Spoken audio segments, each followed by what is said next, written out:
Kanchipuram వకుడా silks నాణ్యత మా ప్రాధాన్యత. మదీనాగూడ, మియాపూర్, హైదరాబాద్ లో త్వరలో శుభారంభం.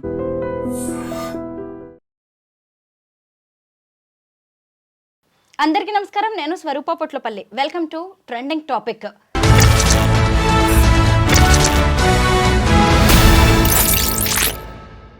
రెండు వారాల వ్యవధిలో జరిగిన లిఫ్ట్ ప్రమాదాలు అందరినీ భయపెడుతూ ఉన్నాయి. హైదరాబాద్లో ఇద్దరు చిన్నారులు లిఫ్ట్లో ఇరుక్కుని చనిపోయారు. అలాగే సిరిసిల్లలో అయితే పోలీస్ కమాండెంట్ లిఫ్ట్ కారణంగా ప్రాణాలు పోగొట్టుకోవాల్సి వచ్చింది. ప్రస్తుతం నాతో పాటు సైకాలజిస్ట్ నళిని టీచర్ ఉన్నారు. ఆవిడతో మాట్లాడదాం. నళిని గారు నమస్తే. నమస్తే అండి. చూసారు కదా, హైదరాబాద్ లో అయితే చిన్న చిన్న పిల్లలు అసలు ఒకళ్ళు 4 ఏళ్ళు, ఇంకొకళ్ళకి జస్ట్ 2 ఏళ్లే అంటున్నారు. ఎంత బాధేస్తుందో. ఆ తల్లిదండ్రుల కడుపు కోతను ఎవరైనా తీర్చగలరా అండి? అస్సలు లేదండి, అస్సలు లేదు. ఎందుకంటే అసలు భయం వేస్తోంది, చాలా భయం వేస్తుంది. ఎందుకంటే రోడ్డు మీదకి వెళ్తే రోడ్డు ప్రమాదాలు అని అనుకుంటే మరో చోటుకి వెళ్తే వాహనాలు అంటే మొన్నటి వరకు అంతా బోరుబావుల్లో పడి పిల్లలకి ఇబ్బంది అని వచ్చేది. తర్వాత ఈ జ్వరాలు, అసలు పిల్లల్ని ఇంకా ఎన్నిటి నుంచి కాపాడుకోవాలి, ఎక్కడ ఉంటే కాపాడుకోవాలి అనేది కూడా భయం వేసే పరిస్థితుల్లోకి వచ్చేసింది.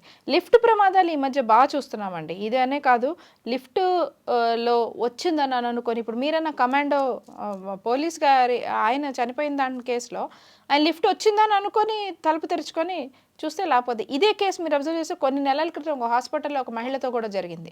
ఆమె కూడా తన వాళ్ళు ఎవరో హాస్పిటల్లో ఉన్నారంటే వాళ్ళని వచ్చి చూసి వెళ్తున్నప్పుడు కూడా ఆమె లిఫ్ట్ ఉందని అనుకొని ఆ డోర్, మెటల్ డోర్ ఓపెన్ చేసిన తర్వాత లిఫ్ట్ ఉందని అనుకొని ఆమె ఇది ఓపెన్ అయ్యేటప్పటికి వచ్చేసిందని అనుకుని ఆవిడ ఓపెన్ అయ్యి కాలు పెట్టేటప్పటికి అసలు అక్కడ లేదు లిఫ్ట్. డైరెక్ట్గా 4వ ఫ్లోర్ నుంచి కింద పడి చనిపోయింది. జస్ట్ ఒక కపుల్ ఆఫ్ మంత్స్ బ్యాక్ కూడా ఇట్లాగే జరిగింది.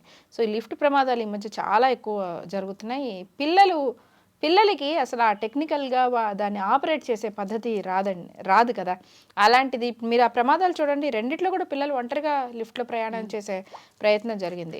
ఒక్కొక్కసారి వాళ్ళు ఇంకొని మనం చూస్తూ ఉంటాము, ఏవైనా వాళ్ళు పెట్స్ని అంటే ఈ వాళ్ళు పెంచుకునే కుక్కలు, డాగ్స్ని వాటికి ఒక తాడు పట్టుకొని దాన్ని పట్టుకొని వీళ్ళు లోపలికి వెళ్తారు. వాళ్ళకి ఐడియా ఉండదు ఎంతసేపట్లో ఇది కదులుతుంది అనేది. సో వాళ్ళు వెళ్తారు, ఆ తాడు ఏదో ఉంటుంది, ఆ డాగ్ మాత్రం ఇంకా బయటే ఉంటుంది. వీళ్ళకి ఇంకా చక్కన ఫాస్ట్గా రెస్పాండ్ అవ్వటం వీళ్ళకి రాదు. లిఫ్ట్ క్లోజ్ అయిపోయి వెళ్ళిపోతూ దానివల్ల వాళ్ళు ఇబ్బంది పడ్డ పరిస్థితులు కూడా చూస్తున్నాం మనం. సో ఇవన్నీ కూడా చాలా ఇబ్బందికరమైన పరిస్థితుల్లాగా ఉన్నాయి. చిన్న పిల్లలంటే పేరెంట్స్ పక్కన లేక చనిపోతున్నారు అనుకోవచ్చు. అసలు సిరిసిల్లలో పోలీస్ కమాండెంట్ ఆయన చూడండి, వేరే వాళ్ళని కలవడానికి వెళ్ళి వస్తూ లిఫ్ట్ ఓపెన్ అయింది అనుకొని చూడకుండానే ఆయన కాలు పెట్టేసి అసలు చనిపోవడం ఎంత ఆశ్చర్యకరంగా. ఇలాంటి చావులు ఉంటాయని అనిపిస్తుంది. మనం ఒక్కటి ఏం అర్థం చేసుకోవాలంటే అండి, we should be as a safety trainer. మేము ఎప్పుడూ చెప్తాము, సేఫ్టీ ట్రైనింగ్స్ ఇస్తున్నప్పుడు అదే చెప్తాం, ఆల్వేస్ బీ అలర్ట్గా ఉండాలండి.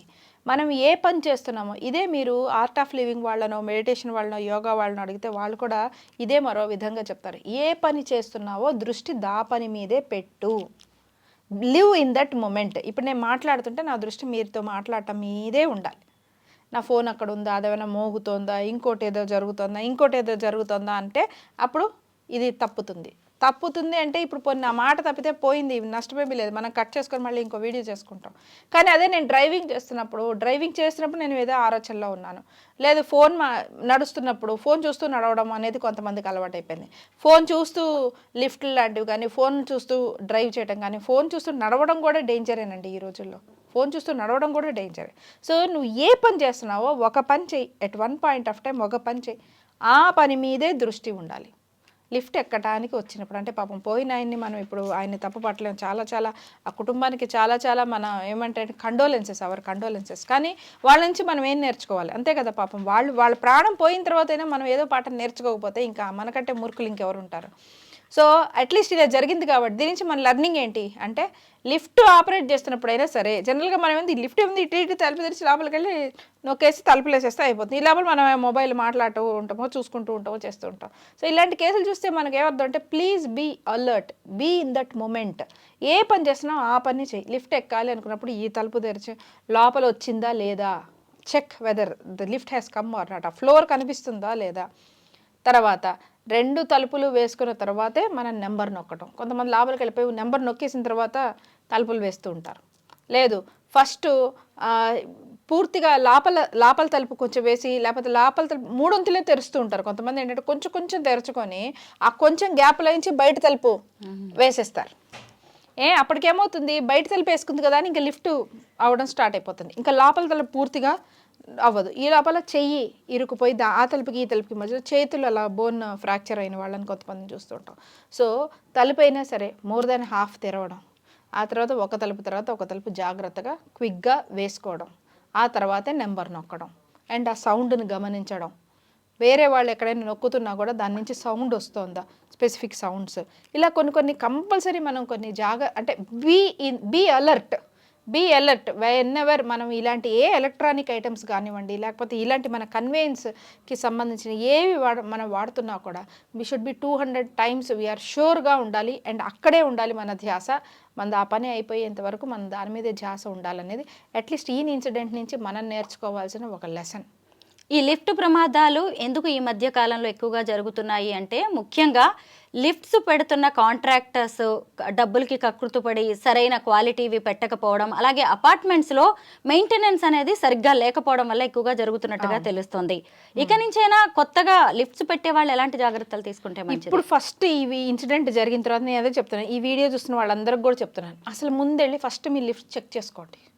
లిఫ్ట్ ఫస్ట్ చెక్ చేసుకోండి. ఇలాంటి జరిగిన అయ్యో జరిగిందంట అని ఇవి జరిగిన ఒక 2-3 నిమిషాలు మనము డిస్కషన్లు పెట్టి పిల్లలకి జాగ్రత్త అరే అని చెప్పేసి ఆ నిమిషానికి పిల్లలకి చెప్పేసి వదిలేసి మళ్ళీ రేపటి నుంచి మామూలు కాదు. ఫస్ట్ వెళ్ళి మీ లిఫ్ట్ చెక్ చేసుకోండి.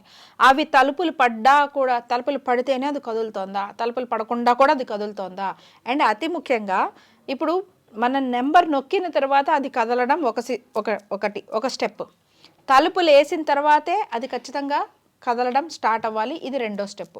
మనం చాలా ఇలాంటి ఇబ్బందులు జరిగిన దాంట్లో మీరు అబ్జర్వ్ చేస్తే కోఆర్డినేషన్ మిస్ అవుతుంది. అంటే తలుపులు పడకపోయినా సరే ఆ లిఫ్ట్ కమాండ్స్ తీసుకుంటోనని అర్థం. అంటే 3 2 నొక్కుతుంటే ఈ 2 తలుపులు పూర్తిగా పడకపోయినా కూడా అది ఆ కమాండ్ తీసుకొని 3 నుంచి 2కో 2 నుంచి 1కో వెళ్తోంది అని అర్థం. అంటే ఇక్కడ మిస్ మ్యాచ్ ఉంది కమాండ్స్ తీసుకోవడంలో. అలాగే కమాండ్స్ తీసుకోవడంలో కూడా దేనికి ప్రియారిటీ ఇస్తుంది, ఇక్కడ నెంబర్ తీసుకొని ఆ లిఫ్ట్ మూమెంట్లో ఆ పనికి ప్రియారిటీ ఇస్తుందా, ఖచ్చితంగా తలుపు వేయడం మీదే ప్రియారిటీ ఇస్తుందా. తలుపు 2 తలుపులు కరెక్ట్గా పడకుండా, మనిషి లోపల ఎంటర్ అయ్యి 2 తలుపులు కరెక్ట్గా పడకుండా, ఇది అసలు ఏమాత్రం కమాండ్స్ తీసుకొని మూవ్ అవ్వకూడదు అనేది కరెక్ట్గా జరుగుతుందా లేదా మీ లిఫ్ట్స్లో అనేది ఫస్ట్ చెక్ చేసుకోవాలి. కంపల్సరీ ఈ ఇన్సిడెంట్ జరిగిన తర్వాతైనా మనం చెక్ చేసుకోవాలి. ఈ ప్రోగ్రామింగ్ ఏదైతే ఉందో ఇది ఒకసారి లిఫ్ట్ పెట్టినప్పుడు అందరూ కొన్ని వాళ్ళకి తెలిసిన వాటిలో వాళ్ళు చెక్ చేసుకుంటారు. కానీ రెగ్యులర్గా డిఫరెంట్ కేస్ సినారియోస్ కూడా వాళ్ళు రేషనల్గా డిఫరెంట్గా ఆలోచించి కూడా ఇది ఇలా జరిగితే అలా జరిగితే ఇలా అని కొంచెం చెక్ చేసుకొని వాళ్ళ లిఫ్ట్కి అందుకు అనుగుణంగా పనిచేస్తుందా లేదా అనే విషయాన్ని ఖచ్చితంగా చెక్ చేసుకోవాలి. అండ్ ఎప్పటికప్పుడు మెయింటెనెన్స్ చాలా ఇంపార్టెంట్. ఎందుకంటే కొన్ని తలుపులు జస్ట్ మీరు లైట్గా ఇలా తోసినా కూడా కొంచెం కాంటాక్ట్ ఉన్నా అది లాక్ అయిపోయినట్టుగా రీడ్ చేస్తుంది అనుకోండి, అప్పుడు కూడా మీకు మూమెంట్ వచ్చిన తర్వాత మళ్ళీ తలుపులు ఓపెన్ అయిపోయే అవకాశం ఉంటుంది. అండ్ ఒక తలుపు మూసుకొని ఉంటే చాలా అది కమాండ్ తీసుకొని కదిలిపోయే పరిస్థితి ఉండదు అనుకోండి, అది కూడా ప్రాబ్లం అవుతుంది. సో ఈ కమాండ్స్ తీసుకోవటం, ఈ మూవ్ అయ్యే దాంట్లో టెక్నికల్గా మనం 200% కరెక్ట్గా షూర్గా ఉన్నామా లేదా అనేది ఖచ్చితంగా ఈ లిఫ్ట్స్ యూజ్ చేసే వాళ్ళందరూ చూసుకోవాలి. 2, పిల్లల్ని దయచేసి ఒక్కళ్ళని లిఫ్ట్లో పంపించవద్దు. అవును, మనం ఇక్కడ ఇదే మాట్లాడుకోవాలి. ముఖ్యంగా చిన్న పిల్లలు ఉన్న పేరెంట్స్, అలాగే అపార్ట్మెంట్లో ఉండేవాళ్ళు ఎలాంటి జాగ్రత్తలు తీసుకోవాలి ముఖ్యంగా ఈ లిఫ్ట్స్ విషయంలో? ప్రాక్టికల్గా నేను ఈ మాట అంటే చాలామంది కూర్చొని చాలా కబుర్లు చెప్తారులే అని అనుకోవచ్చండి. కానీ ఎందుకంటే అది వాళ్ళకు తప్పు కూడా లేదు. ఎందుకంటే పిల్లలు ఆడుకునే సమయం ఉంటుంది. సాయంత్రం పూట స్కూల్ నుంచి వచ్చిన తర్వాత వాళ్ళు ఒక 4 నుంచో మొదలు పెట్టారు అంటే చీకటి పడేంతవరకు పిల్లలు ఆడుతూనే ఉంటారు. ఈ ఆటల్లో భాగంగా వాళ్ళని పిలుచుకురావాలి, వీళ్ళని పిలుచుకురావాలి, అక్కడికి వెళ్ళాలి అని చాలాసార్లు పిల్లలు లిఫ్ట్ సొంతంగా వాడుతూనే ఉంటారు. మరి అంతసేపు తల్లిదండ్రులు వెనకాలే ఉండాలంటే ప్రాక్టికల్గా ఉండే అవకాశం లేదు.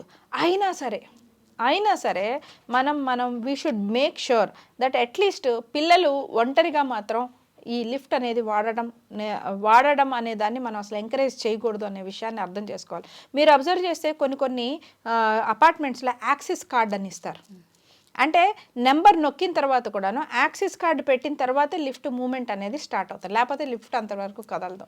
దానివల్ల అది కూడా ఒక మంచి పద్ధతే, ఎందుకంటే దానివల్ల చిన్న చిన్న పిల్లలు లోపలికి వెళ్ళిపోయి ఏది పడితే అది నొక్కేసి చేయకుండా కూడా అది హెల్ప్ అవుతుంది.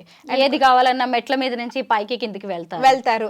అంటే ఒక మాట అసలు ఇంకొంతమంది మరీ వెళ్ళిపోయి అసలు లిఫ్టే వాడొద్దు అంటారు. లిఫ్ట్ వాడకుండా కూడా అవ్వదు, ఎందుకంటే ఇప్పుడు ఏ అపార్ట్మెంట్ చూసినా కూడా మినిమం 5 ఫ్లోర్స్ లేదే లేదు. ఇంకెంతకంటే హై రైజ్ వాటిలో 19, 20 అవన్నీ అన్ని నెంబర్ ఆఫ్ ఫ్లోర్స్ ఉన్నాయి. ఎవరు ఈ రోజులో ఎవరు అది ఎక్కలేరు, ఈ రోజు ఎప్పుడు ఎవరు ఎక్కలేరు అవి. సో ప్రాక్టికల్గా లిఫ్టే వాడద్దు అని అనడం కరెక్ట్ కాదు, కానీ ఎంత ప్రాపర్గా వాడుతున్నాము, ఎంత మనము ఈ టెక్నికల్గా కరెక్ట్గా ప్రోగ్రామింగ్ విషయాల్లో ఏమాత్రం కాంప్రమైజ్ అవ్వకుండా ఒక 10-20 వర్స్ట్ కేసు సినారియోస్లో ఇది ఎలా పనిచేస్తుంది అనే ఒక విషయాన్ని మనం ఆలోచించడం. అండ్ పిల్లలు ఒంటరిగా పిల్లలని, ఆ పిల్లలు అంటే ఏ ఏజ్ అనేది కూడా ఒక కట్ ఆఫ్ పెట్టుకొని, ఏ ఏజ్ అంటే ఇప్పుడు మనం చెప్పిన పాయింట్స్, ఫస్ట్ చెక్ ఫ్లోర్ వచ్చిందా లేదా, లిఫ్ట్ ఫ్లోర్ నీ దగ్గరికి వచ్చిందా లేదా before you open the door, first thing. Second thing, 2 doors close చేసిన తర్వాతే ఫ్లోర్ అది ఏ ఫ్లోర్కి వెళ్ళాలి అనేది నొక్కటం అనేది కాదు. అదేవిధంగా మూడోది, అబ్జర్వ్ ద సౌండ్. ఓపెన్ చేసినప్పుడు సౌండ్ ఉంటుంది. ఇప్పుడు పై ఫ్లోర్లో ఇంకా మనకి సౌండ్ వస్తుందంటే ఏంటి, అక్కడ గేట్ ఓపెన్గా ఉంది అని అర్థం. ఇప్పుడు ఈ లోపల ఇంకో ఫ్లోర్ వాళ్ళు వచ్చి దాన్ని నొక్కేసి వస్తుందా లేదా చెక్ చేయడం కాకుండా, పై ఫ్లోర్లో ఎక్కడో ఓపెన్ ఉంది అంటే wait for the sound to close. మనం బయటకు వచ్చిన తర్వాత కూడా wait for the sound to close.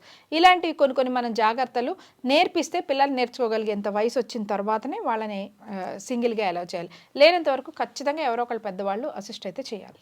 Thank you so much Nalini గారు.